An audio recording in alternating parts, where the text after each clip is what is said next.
kolmapäeva hommikul, kellel võimalus, kellel puhkusaeg, siis me oleme kogunenud palve hommikule algusega kell 10 siia Sammas kiriku kohvikusse.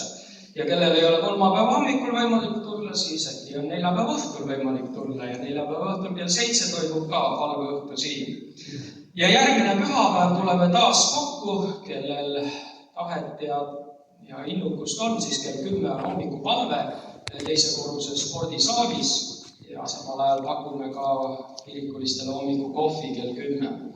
Ja Jumala teenistus kell 11 ja järgmine pühapäev jagab meiega Jumala sõna diakon Andra Nääv. Siis ütleme nii palju, et registreerimine EKNK suvepäevadel on veel avatud. Reedese seisuga on registreerinud 540, see on üks suuremaid laagreid sellel aastal, aga on ka põhjus. Meil on suur PVC hall kohe püsti saamas, mis mahutab sadu inimesi ja kõik teie panus on läinud asja ette. Me oleme saanud seda, mida me oleme eesmärgiks seadnud ja täna veel tööd käivad seal ja korrastatakse platse.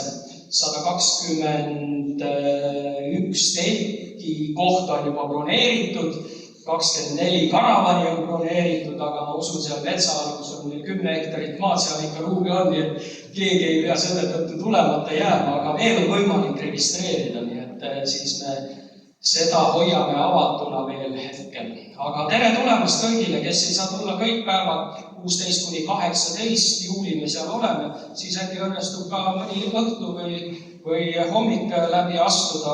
Reede õhtul me tähistame ka Nelipühi kiriku 35. sünnipäeva, nii et saab kringlit ja kohvi ja toredat seltskonda nautida ka seal ilusa Lootuse küla metsade vahel.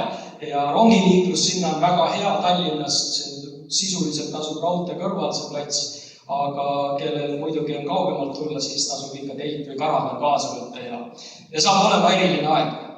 Siis on meil täna kella 5 võimalik osaleda ka Pähklimäel Vanamõisas tervikliku tervenemise teenistusel algusega kell 5 ja vennad on siin meie keskel ja teenivad õhtul siis ka seal vabaõhu Jumala teenistusena Pähklimäel, nii et tere tulemast ka sinna. Ja meie selle nädalased sünnipäevalapsed on Toomas Suurorg, Indrek Partse, Krista Teearu. Toomast ma nägin küll siin ja meil on see tava, et me kutsume sünnipäevalapsed siia ette ja siis palume neile Jumala õnnistust. Ja kuna Toomase hea sõber Allar on ka siin, siis Allar, ma palun, et sina tuleksid ja paneksid oma käed Toomase üle ja